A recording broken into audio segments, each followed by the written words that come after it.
For a layperson, national, state and local COVID-19 data pages seem pretty straightforward. High numbers are bad. Low numbers are good. Until you really start thinking about what this data means for your health and your behaviors.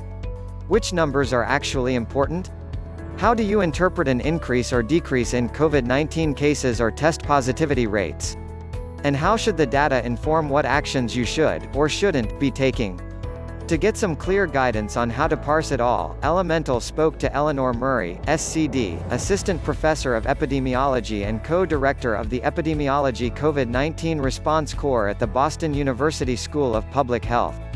Elemental, where is the best place to find COVID-19 data for your area? And how local should you be going? Eleanor Murray, for most places, your state health department is a good first stop, but many states are so large that this won't be specific enough. Local data from your city, or from your metropolitan area in larger cities like New York, will be more useful in those states. Your local health department may have a website that provides these numbers, or your state health department website might provide local numbers as well. Aside from just generally staying up to date about what's happening in your area, when is it useful to look at local COVID-19 data? Local COVID-19 data is most useful when you are making decisions about whether to engage in higher risk activities, such as indoor dining, attending religious services in person, or visiting friends or family in their homes. When COVID rates are low in your area, these may be reasonable to do, potentially with some safety precautions such as masks, whereas during a surge they should be avoided. What are the most important numbers to look at? What's the first number you check for your area every day? I look at a couple of numbers. What are the per capita new case counts and, most importantly, how do they seem to have been changing over the past few days, and what are the test positivity rates? Test positivity rates can give you an indication of whether there is enough testing being done. We want to see those numbers below 2 to 5% to indicate that there is not an outbreak happening and that sufficient testing is being done.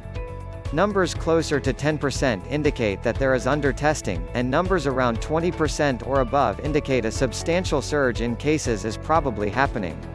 If cases and positivity are increasing or decreasing, then that's a good indication of whether your area is high or low risk at this time. How do you tell if things are good or bad? How big of an increase or decrease really matters? The trickiest part about assessing the numbers is that we are always playing catch-up. Deaths tell us about infections that happened a month or even more in the past, hospitalizations tell us about infections from a few weeks ago, and even cases can be misleading since people can be infectious before they have symptoms. We also see a lag in reporting, so that the numbers reported today aren't actually the final numbers for today. Over the next few weeks today's numbers will change. This means that even if you thought cases were going down, once you get a few weeks out you can look back at the graphs and realize they were actually going up. Because of this, it's generally a good idea to take the maximum precautions suggested by the past few weeks of case data. If you're considering traveling, what should you know about where you're coming from and where you're going, and how might those numbers affect your plans?